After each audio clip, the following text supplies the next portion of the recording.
دوستو، بنی نجار کے باغ میں ایک دیوانہ اونٹ گھس آیا۔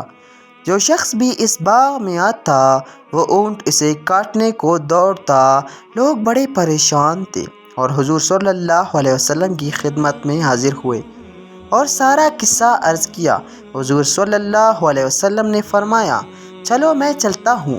چنانچہ حضور صلی اللہ علیہ وسلم اس باغ میں تشریف لے گئے اور اس اونٹ سے فرمایا، ادھر آؤ۔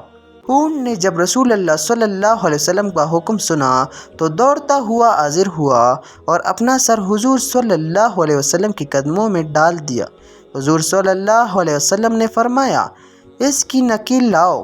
حضور صلی اللہ علیہ وسلم نے اسے نکیل ڈال کر اس کے مالک کے حوالے کر دیا اور اونٹ آرام سے چلا گیا۔ حضور صلی اللہ علیہ وسلم نے پھر صحابہ کرام سے فرمایا، کافروں کے سوا مجھے زمین و آسمان والے سب جانتے ہیں کہ میں اللہ کا رسول ہوں۔